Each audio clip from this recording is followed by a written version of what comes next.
खुलुमबाय रायजोफोर दिनै फुंबिलिनि खौराङाव फिन खेबसेबाव बयखौ बरायनानै लाग्रोबाय। दासिमनि खौरांफोरा जाबाय गिबि खौराङाव दङ फिन आरोबाव इउपिपिएल पार्टीनि मोनसे गेदेर खहा। इउपिपिएलनिफ्राय ओंखारबाय बारग' एनडिबि बि सावरायग्रा थामहिनबा इउपिपिएलनि बिटिसि खुंथाय समाव इएम जानाय बारग' मावफुं सोद्रोमा सायखं बसुमतारिया मैया इउपिपिएल दोलो नागारखांनायनि उनाव लोगो लोगोनो हाग्रामा महिलारि दैदेननाय बिपि पार्टीआव जयनिं जाबाय। बेराफारसे प्रमद बर' बिथाङा सायखं बसुमतारिनि इउपिपिएल पार्टी एंगारनायखौ लानानै ओरैबायदि फिनजाथाय होदोंदि गोजाम बिलाइफोरा बारजों सिरिना गोदान बिलाइ खिलियो, जेबो खहा जाया इउपिपिएल दोलोआ होनना बुङो प्रमद बर' बिथाङा। बे बाथ्राखौ मख'नो गोनांदि इउपिपिएल पार्टी नागारनानै बिपि पार्टीआव जयनिं जादोंमोन बिटिसिनि बारग' डिपुटि चिफ काम्पा बरगयारी, जाय इउपिपिएलआव थानानै खामानि मावदोंमोन थांनाय बिटिसि इलेक्शननि सिगां। प्रमद बर'नि बारग' ओएसटि डक्टर सांग्रां ब्रह्म, चन्दन ब्रह्म आरो गोबां बेनि अनगायैबो गुबुन गुबुन दैदेनगिरिफ्रा इउपिपिएल नागारदों। बेबायदिनो बेनि उनाव आरोबाव बि सावरायग्रा एबा बिटिसिनि बारग' इएम सायखं बसुमतारियाबो इउपिपिएल दोलोनिफ्राय रिजाइन होखांनायनि उनाव माखासे समनि उनावनो मैया बिपि पार्टीआव जयनिं जायो। दासान्दि समाजारि बिजोङाव गोसारनाय गोबां सावरायजानाय गुगोलनि गेजेरजों www.bagurumba.com वेबसाइट खुलिनानै बर'नि दोरोङारि मोसानाय एबा बागुरुम्बा मोसानाय मुं होनानै गुबुन गुबुन हारिनि गाननाय जोमनाय फालांगि खालामनायखौ लानानै दुलाराय बर' हारिमु आफादा गोख्रों रावजों सोंखारिदों आरो क'क्राझार पुलिस थानायाव एफआइआर थिसनबाय होननानै खौरांगिरि मेल लानायनि गेजेरजों फोरमायथिनानै होदों। बे समाव बयबो नुनो मोन्दों, जेराव जायखिजाया ब्राउजाराव थांनानै नायहैब्लानो नुनो मोनोदि नंखाय वेबसाइट खुलिदों, जेराव www.bagurumba.com मुंनि। बेयावनो एबा बेनि गेजेरजों बर'नि बागुरुम्बा मोसानायनि मुं होनानै बायदिसिना एआइनि थामहिनबा आर्टिफिशियेल इन्टेलिजेन्सनि मदद लानानै सावगारि खालामनानै फालांगि खालामदों। आसा खालामो जाय सुबुंफोरा बेबादि गावसोरनि मुलाम्फानि थाखाय नंखायै बर' हारिनि दोरोङारि बागुरुम्बा मोसानायनि मुं लानानै बानसावनो लादों एबा नंखायै फोसावनो लादों, बिथांमोना जाहाथे थाबैनो बे वेबसाइटखौ बन्द' खालामो, बेनि सायाव खावलायनाय थाबाय। कार्बि आंलं जिल्लानि बकाजानाव राहुल गान्धीनि बिसायख'थि फोसावदिं मेल लादों। राहुल गान्धीया मोनबा गेरेन्थि बिथांखिफोरखौ थोंजोङै रायजो राजाफोरनो फोसावदों। बेफोर जाबाय दानफ्रोमबो थोंजोङै एकाउन्टआव रां हेफाजाब होनाय, फालांगि जागायनो थाखाय 50,000 रांनि हेफाजाब होनाय, 100 साननि गेजेराव जुबिन गार्गनि न्याय होनायनि गावारि गेरेन्थि, अरायथा नङै पाट्टाखौ अरायथा थि समनि पाट्टायाव सोलायनाय, बैसोगोरा नोगोरारिफोरनि दानारि पेन्सन 1,250 रां होनाय आरो मोनसे थि बिफान, गंफ्रोम नखरनि थाखाय 25 लाख रांनि सावस्रि बीमा कभारेज। बिसायख'थि फोसावदिं मेलाव कंग्रेसनि दैदेनगिरि राहुल गान्धीया आसामनि मिनि स्टेडियामाव नरेन्द्र मोदी जिरायना दं होनना डक्टर हिमन्त बिश्व शर्मा बिथांखौ गोख्रों रावजों सोंखारिदों। बिसायख'थिनि साना खाथिनिफ्राय खाथिसिन सफैनाय लोगो लोगो सोरगिदिं आसाम नाङैनो बिसायख'थिनि गोख्रों बार बारनायखौ नुनो मोन्दों। बेबायदिनो 19 नं सिडली बिधानसभा बियाबनि बेन्दोङाव थानाय 14 नं चिरांदुवार बिटिसि बियाब दरगाव गामिनि थागिबि जबिल मुसाहारिजों लोगोसे प्रीति डी मुसाहारिया बिपिएफ दोलोनि नेति आदर्शफोरखौ मोजां मोननानै बिपिएफ दोलोआव जयनिं जाबाय। बिपिएफ दोलोआव जयनिं जाफैनाय सोद्रोमाफोरखौ दुंब्रुदै बरायदों आस्राबारि प्राइमारिनि गुबुन गुबुन बिबाननि बिबानगिरिफ्रा।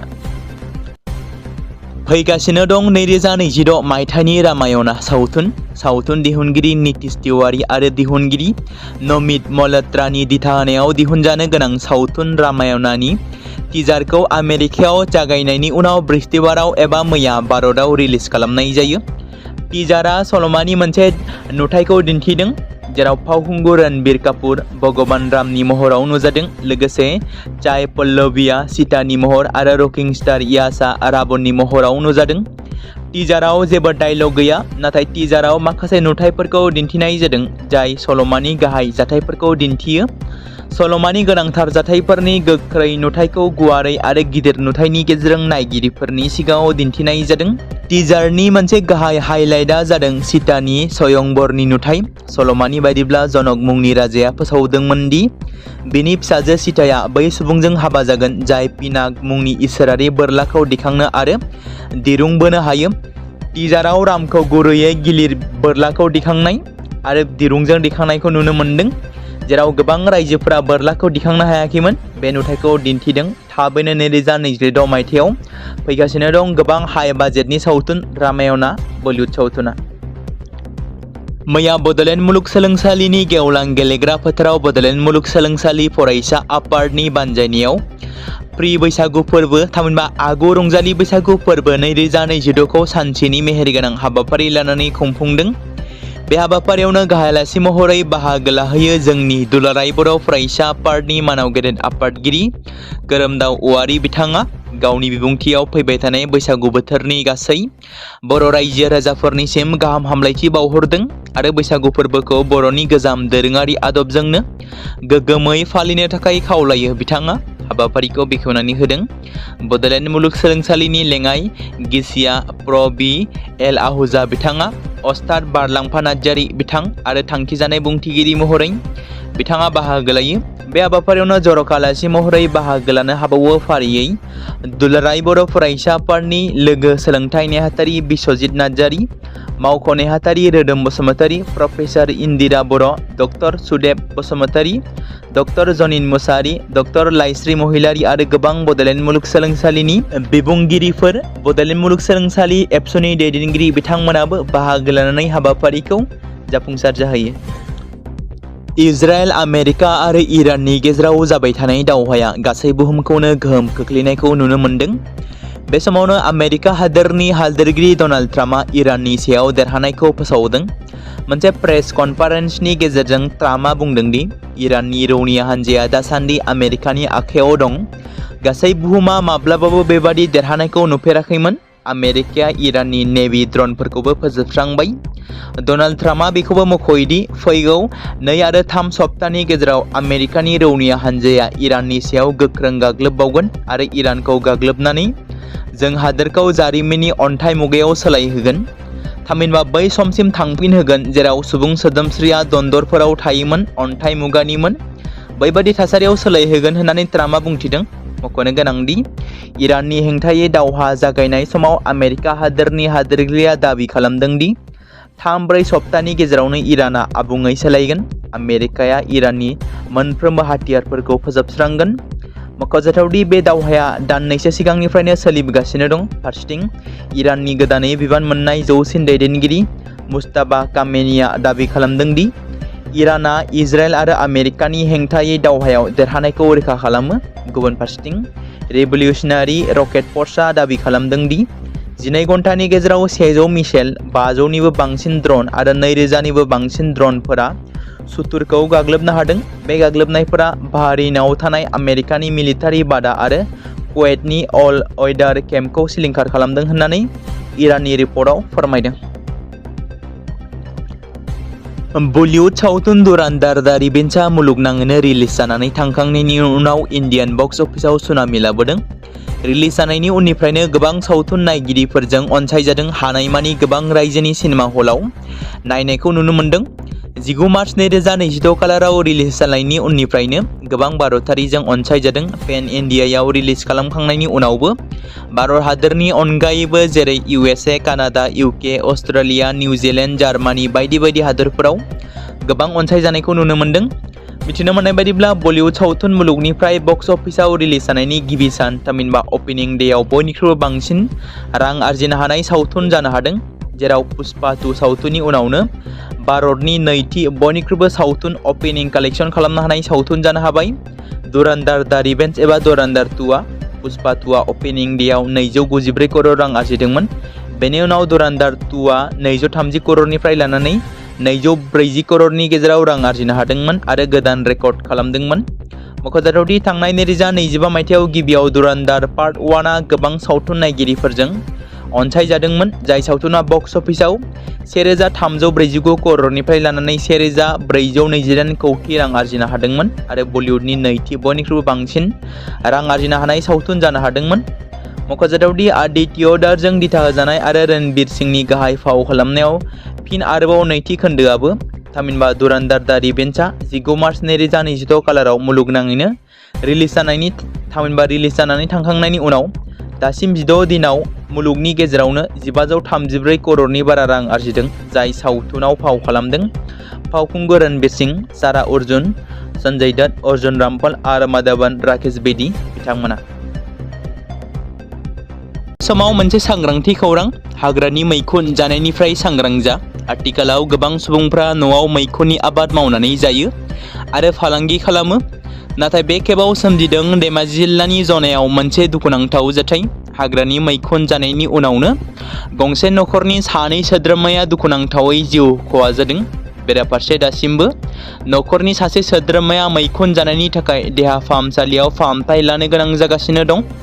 थारैनो मैखुना मोनसे जाग्रा आदार ना?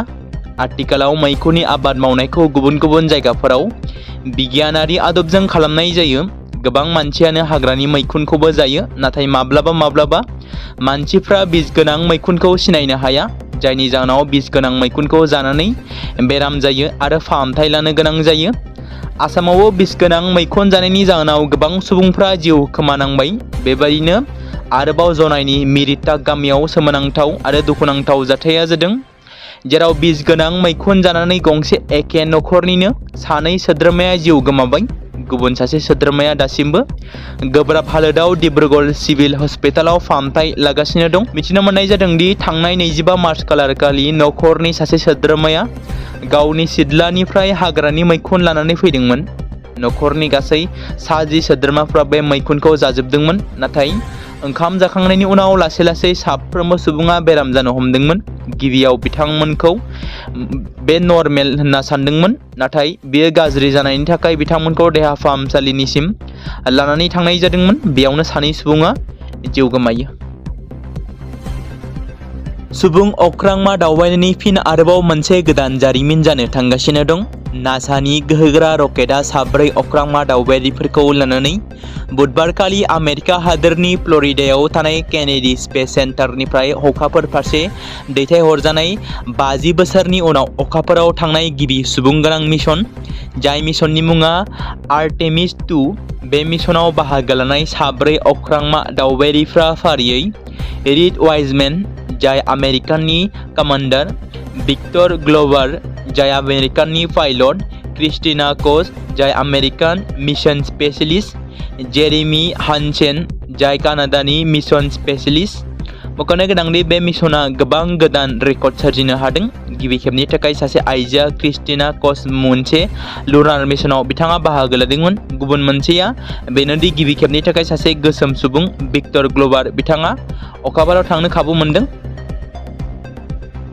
चिरां जिल्लानि सम्पाबती 27 नं माहारियारि राजा लामायाव दाव अर जोंब्लावदों गंसे खारबाय थानाय गारियाव। मिथिनो मोनदों जाथाया जादों बाथौ खेराइ फेमिलि रिजर्टनि साखाथियाव थानाय लावरिपारायाव, जेराव गंसे माल भर्ति गारि एबा ट्राक गारियाव हरखाबै अर खामनाय जाथाया सोमजियो। अर खामनायनि उनाव अर खोमोरग्रा बिफाना अरखौ खोमोरनो नाजादोंमोनब्लाबो ट्राकआव थानाय गासै मुवा बेसादफोरा खामना सेवहांगार जादों होनना बे समाव मिथिनो मोनदों।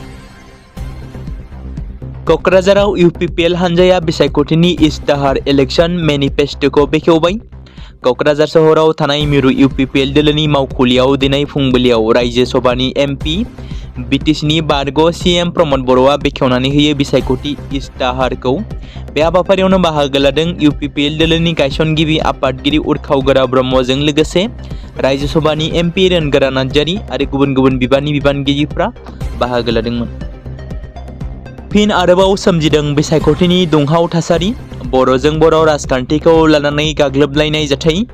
मिथिनो मोनदों धेकियाजुलि विधानसभा बियाबाव जादों बे दुंहाव थासारिया।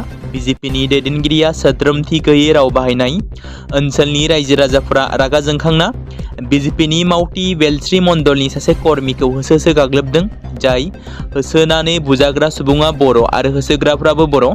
65 नं धेकियाजुलि बियाब एफआरसि ओनसोल जालायाव जादों बे दुंहाव थासारिया। रायजोफ्रा बिजेपिनि हेंथायै रागा जोंखांनाय फोरमायदों। दिपेन बर'आ जोबोर सोलो गोनां, बेयो जोंनि भट मोनगोन सानबाय थादों। दिपेन बर'आ आंखौ गोजौआव दिखोनानै गाहायाव खोख्लैनो नागिरदों। बाथ्राखौ बुंदों बिटिसिनि चिफ हाग्रामा महिलारिया। बिटिसिआव मोनजिबा बियाबाव एबा मोनजिबा मासियाव जों एनडिए हिसाबै देरहागोन, बेयाव गोनो गोथो साननांगौ गैया। गुबुनखौ देरहाहोनांगौब्लाबो जों देरहाहोनो हागोन। प्रमद बर'आ रायजोसभानि एमपि, बिथाङा जेननायनि उनाव मा खालामगोन नोंथांमोना सोंनानै नाय। बेबायदि बुंथियो खौरांगिरिफोरनि सिगाङाव बिटिसिनि गाहाय खुंगिरि हाग्रामा महिलारिया। झारखंडनि गिबि मन्थ्रिया झारखंडआव खामानि मावगोन, जोंनि गिबि मन्थ्रिया आसामनि खामानि मावगोन। एबसुनि बिबानगिरिफ्रा गासैबो बाथ्राखौ बुंनो हायो। एबसुनि दैदेनगिरि, इउपिपिएलनि दैदेनगिरि गासैखौबो बुंनो हायो, नाथाय बिसोरनि गेजेराव 1% फोथायनो नाङा होनना फोरमायबावो हाग्रामा महिलारिया।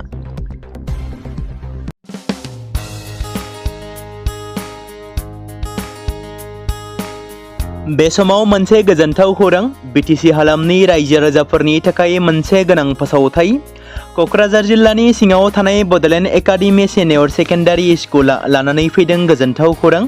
बड'लेण्ड एकाडेमि सिनियर सेकेन्डारि स्कुला 2026 आरो 2027 सोलोंथाइ बोसोरनि थाखाय लानानै फैदों नार्सारिनिफ्राय लानानै थाखो 9 सिम फरायसा आरो फरायसुलिफोरनि गुनगोनां सोलोंथाइनि थाखाय खम बेसेनावनो गोदानै मुं थिसननायनि खाबुखौ होगासिनो दं। मख'जाथावदि क'क्राझार जिल्लानि हल्टुगाव आउटपस्टआव थानाय क'क्राझार तिनिआलिनि बड'लेण्ड एकाडेमि सिनियर सेकेन्डारि स्कुला गुनगोनां सोलोंथाइ होनायजों लोगोसे थाखो 9 नि थाखाय इलेक्टिभ साबजेक्ट महरै मेथामेटिक्स, जिअ'ग्राफि, हिन्दी, हिस्टरि बायदि आयदाखौ लानो हागोन। मोजां सोलोंथाइ लानायनि अनगायैबो बड'लेण्ड एकाडेमि सिनियर सेकेन्डारि स्कुलाव उफ्रा सोलोंथाइ हिसाबै environment field study, English speaking course बायदिखौ लाफानानै सोलोंथाइ लानो हागोन। बेनि अनगायैबो गोजान लामा हान्थिनानै फरायग्रा फरायसा फरायसुलिफोरनि थाखाय आलादायै मोजां हस्टेलाव थानानै फरायनो हानायनि खाबुफोर होनाय जादों। बेनि थाखाय नोंथांमोना आबुङै मिथिबावनो थाखाय एबा थोंजोङै फोनांजाब खालामहर 9101 488 399 जानबुं नम्बराव। बे समाव मोनसे गोनां फोसावथाय, बर' सावथुन नायनानै मोजां मोनग्रा गासै बर' रायजो राजाफोरनि गेजेराव लानानै फैदों मोनसे बर'नि OTT प्लेटफर्म गोनां, जाय प्लेटफर्मनि गेजेरजों नोंथांमोना बर'नि गोदान सावथुनफोरखौ नुनो मोनगोन। थांनाय माखासे बोसोर सिगां बर'नि गेजेराव लानानै फैनाय निउबो एप बायदिनो फिन आरोबाव लानानै फैदों बर' रायजो राजाफोरनि थाखाय। बे बाथ्राखौ मख'नाया गोनांदि 2025 मायथाइनि जानुवारि दानाव ओंखारनाय आंगो स्ट्रिम मुंनि मोनसे OTT प्लेटफर्म गोनां निउबो एपनि गेजेरजों नोंथांमोना गोबांथार बर'नि सावथुनफोर जेरै ट्रेजेडि, रमान्टिक, एक्शन आरो कमेडिजों बुंफबनाय सावथुनफोरखौ नुनो मोनगोन। जेरै सनानि नखर, थांखि गैयै समाज, अनसुला आफा, हिर', बिमा बायदि बाजै, अर, थैसाम, वान्टेड, संदान आरो रं नाम्बार बायदि सावथुनफोरा मख'जाथाव। बेफोर सावथुनफोरखौ नायनो थाखाय नोंथांमोना गिबियावनो आंगो स्ट्रिम एपखौ गावनि मबाइलाव थानाय प्ले स्ट'रनिफ्राय डाउनल'ड खालामनानै लोगोसे इनस्टल खालामनानै गावनि मबाइल नाम्बारजों लगइन खालामनानै लाग्रोनांगोन। बेनि उनाव नोंथांमोना गोबांथार नुनो मोनै सावथुनफोरखौ गुगोल पे, फन पे आरो पेटिएमजों रं नाम्बार सावथुनखौ नायनो थाखाय 60 रां आरो संदान सावथुनखौ नायनो थाखाय 80 रां, वान्टेड सावथुनखौ नायनो थाखाय 60 रां, थैसाम सावथुनखौ नायनो थाखाय 60 रां, बेबायदिनो गोबांथार नुनो मोनै सावथुनफोरखौ नायनो थाखाय सुबिदा खालामनानै होदों आंगो स्ट्रिम प्लेटफर्मा। फिन नोंथांमोननि गेजेराव फोरमायबावनो लादों बर' सावथुन नायनानै मोजां मोनग्रा गासै बर' रायजो राजाफोरनि गेजेराव लानानै फैदों मोनसे बर'नि OTT प्लेटफर्म गोनां, जाय प्लेटफर्मनि गेजेरजों नोंथांमोना बर'नि नुनो मोनै सावथुनफोर जेराव गोदान गोजाम सावथुनफोरखौ नुनो मोनगोन। बे बाथ्राखौ मख'नाया गोनांदि 2025 मायथाइनि जानुवारि दानाव दिहुनजानाय आंगो स्ट्रिम मुंनि मोनसे OTT प्लेटफर्म गोनां एपनि गेजेरजों नोंथांमोना गोबांथार बर'नि ट्रेजेडि, रमान्टिक, एक्शन आरो कमेडिजों बुंफबनाय सावथुनफोरखौ नुनो मोनगोन। जेरै रं नाम्बार संदान वान्टेड थैसाम अर बिमा बायदि बाजै हिर' अनसुलाफा थांखि गैयि समाज सनानि नखर बायदि बायदि सावथुनफ्रा मख'जाथाव। बेफोर सावथुनफोरखौ नायनो थाखाय नोंथांमोना गिबियावनो आंगो स्ट्रिम एपखौ गाव गावनि मबाइलाव थाखानाय प्ले स्ट'रनिफ्राय इनस्टल खालामनानै गावनि मबाइल नाम्बारजों लगइन खालामखांनायनि उनाव नोंथांमोना गोबांथार नुनो मोननाय सावथुनफोरखौ गुगोल पे, फन पे आरो पेटिएमजों रं नाम्बार सावथुनखौ नायनो थाखाय 60 रां, संदान सावथुनखौ नायनो थाखाय 80 रां, वान्टेड सावथुनखौ नायनो थाखाय 60 रां, थैसाम सावथुनखौ नायनो थाखाय 60 रां, बेफोरबायदिनो अर सावथुनखौ नायनो थाखाय 60 रां पे खालामनांगोन। बेबायदिनो गोबांथार नुनो मोननाय बर' सावथुनफोरखौ नायनो थाखाय सुबिदा खालामनानै होदों आंगो stream प्लेटफर्मा।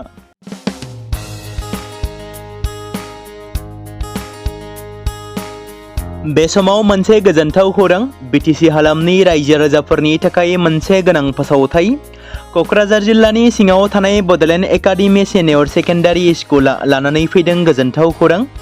Bodoland academy senior secondary स्कुला 2026 आरो 2027 सोलोंथाइ बोसोरनि थाखाय लानानै फैदों नार्सारिनिफ्राय लानानै थाखो 9 सिम फरायसा आरो फरायसुलिफोरनि गुन गोनां सोलोंथाइनि थाखाय खम बेसेनावनो गोदानै मुं थिसननायनि खाबुखौ होगासिनो दं। मख'जाथावदि क'क्राझार जिल्लानि हल्टुगाव आउटपस्टआव थानाय क'क्राझार तिनिआलिनि बड'लेण्ड एकाडेमि सिनियर सेकेन्डारि स्कुला गुन गोनां सोलोंथाइ होनायजों लोगोसे थाखो 9 नि थाखाय इलेक्टिभ साबजेक्ट महरै मेथामेटिक्स, जिअ'ग्राफि, हिन्दी, हिस्टरि बायदि आयदाखौ लानो हागोन। मोजां सोलोंथाइ लानायनि अनगायैबो बड'लेण्ड एकाडेमि सिनियर सेकेन्डारि स्कुलाव उफ्रा सोलोंथाइ हिसाबै environment field study, English speaking course बायदिखौ लाफानानै सोलोंथाइ लानो हागोन। बेनि अनगायैबो गोजान लामा हान्थिनानै फरायग्रा फरायसा फरायसुलिफोरनि थाखाय आलादा आलादायै मोजां हस्टेलाव थानानै फरायनो हानायनि खाबुफोर होनाय जादों। बेनि थाखाय नोंथांमोना आबुङै मिथिबावनो थाखाय एबा थोंजोङै फोनांजाब खालामहर 9101 488 399 जानबुं नम्बराव।